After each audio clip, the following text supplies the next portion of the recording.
Pour M&M's, Carole, quelle est dans le détail votre stratégie sociale? Quels sont les leviers d'animation?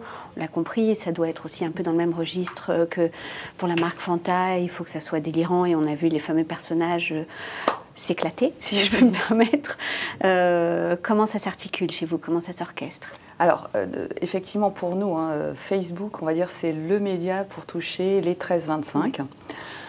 Donc, notre objectif, ce n'était pas de réinventer la marque pour ce média-là, mais de faire en sorte que la marque M&M's, qui est connue pour être le fun, les personnages, le partage, et aussi le cinéma, aient la même identité, je veux dire, dans les autres médias, et la même chose sur Facebook, mais évidemment orientée sur les 13-25. Donc, ce qu'on fait, c'est qu'on a pris cette identité de marque, on l'a adaptée à la cible que sont les 13-25, c'est-à-dire qu'on emploie un langage qui est le leur, on leur parle de leurs préoccupations, la rentrée des classes, les vacances. Nous, notre objectif, c'est simplement qu'on soit présent, que la marque M&M's soit présente dans l'esprit de cette cible-là, avec les mêmes attributs que quand vous regardez une pub M&M's. L'idée, c'est pas que sur Facebook, la marque dise autre chose que ce qu'elle dit ailleurs.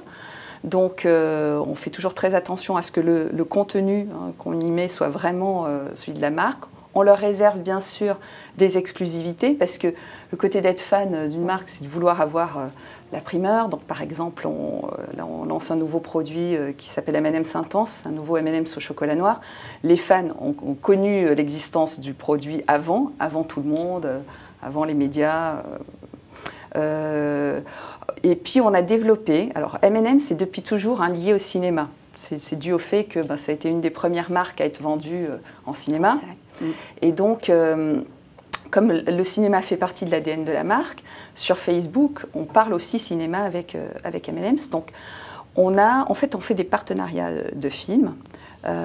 Aujourd'hui, on a 1 600 000 fans et qui sont tous dans cette cible-là. 90%, ce sont des 13-25. Donc, c'est une cible homogène. Aujourd'hui, alors le cinéma, c'est aussi un média qui est très prisé par les jeunes. Il y a beaucoup de films qui sortent chaque année à destination de cette cible-là. Pour les producteurs de films, quand un film en France fait 1 million d'entrées, c'est un succès. C'est vraiment un succès. Ça commence à être... Donc nous, on a 1 600 000 fans à qui on peut offrir aux producteurs de films de la visibilité auprès de cette cible-là. Et vous devenez vous-même média. On devient exactement média sur un sujet qui est vraiment... Le cinéma est vraiment ancré dans la marque, donc on ne se serait pas mis sur, je sais pas moi, des événements sportifs ou de l'info people, puisqu'il y a plein de choses qui intéressent les jeunes, ou de la musique, il y a plein de sujets qu'on aurait pu choisir, ce n'était pas opportun. On ne veut pas être autre chose sur Facebook que ce qu'on est en réalité, mais effectivement, pour nous, c'est vraiment le média. Donc on a fait des partenariats. Bon, par exemple, on a fait, il y a Scream 4 qui était sorti l'année dernière, on a fait un partenariat, donc on a invité nos fans, il y avait des places à gagner, on a fait une avant-première au Grand Rex à Paris, donc c'était une avant-première mondiale, au Grand Rex à Paris et puis dans d'autres salles en France, d'autres salles de cinéma pour les gens qui n'habitent pas Paris. Et on a invité donc nos fans, donc il y avait un jeu concours pour qu'ils puissent gagner leur place pour venir pour l'avant-première. Donc ça nous donne aussi, parce que du coup, on donne de la visibilité au film avec du contenu exclusif que les fans ne voient pas ailleurs. Et puis quelques fans ont la chance de pouvoir aller à ces avant-premières. Alors ensuite, tout un dispositif où ils peuvent, en général, une fois qu'ils ont été invités, ils se prennent en photo, ils postent leurs photos. Enfin, ça fait toute une viralité. Et c'est quelque chose qu'on va continuer. On ne fait pas que du cinéma, mais c'est une bonne partie de notre ligne éditoriale. Mais comme, normalement, quand vous allez au cinéma, vous ne pouvez pas ne pas voir M&M's dans les complexes cinématographiques, donc c'est un peu la même idée.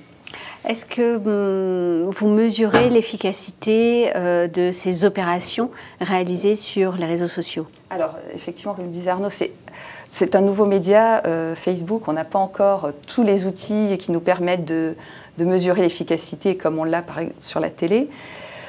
Nous, déjà, ce qu'on regarde, c'est le coût contact. On compare le coût contact de nos posts sur Facebook par rapport au coût contact télé. Et on fait en sorte que ce soit à peu près la même chose. Donc déjà, c'est un premier critère, ce qui veut dire qu'on investit très très raisonnablement sur Facebook. Parce que pour avoir cette discipline de se dire je ne veux pas que mon coût contact sur Facebook soit plus cher que le coût contact sur la télé, ça veut dire qu'il faut être malin sur comment on gère sa page, les contenus qu'on produit, parce que produire du contenu, ça coûte de l'argent. Donc, il faut trouver le bon équilibre pour qu'à la fois on crée du contenu qui soit intéressant, qui fasse réagir les fans, mais pas à un coût exorbitant. Parce qu'autrement, après, créer de l'engagement, on peut en créer. Ça peut coûter très cher. Et il faut, viser un juste équilibre là-dessus. Maintenant, pour nous, l'étape d'après, ça serait effectivement d'essayer de voir, de mesurer peut-être au moins la préférence de marque sur la cible qui est sur Facebook, les 13-24, par rapport à ceux qui y sont et ceux qui n'y sont pas, voir si vraisemblablement ça fait augmenter la préférence de marque. Mais après, en soi, on n'a pas un objectif commercial sur Facebook. On ne parle jamais, on a essayé une ou deux fois, on fait des tentatives. C'est pas le propos.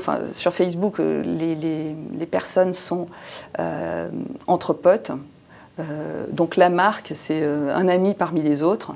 Elle est là pour les divertir, pour coller à leurs préoccupations, mais pas pour leur proposer d'acheter des produits, des offres exclusives, etc.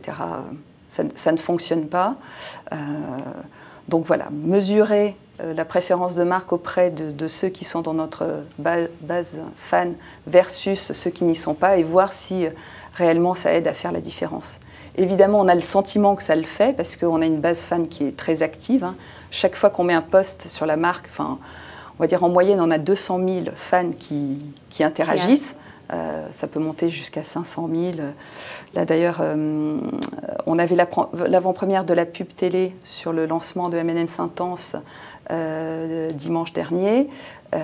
On l'a informé, on a posté ça sur la page fan. Il y a 550 000 fans qui ont répondu positivement. Donc ça commence à être du mass média. Chez nous, mais c'est l'optique qu'on a prise.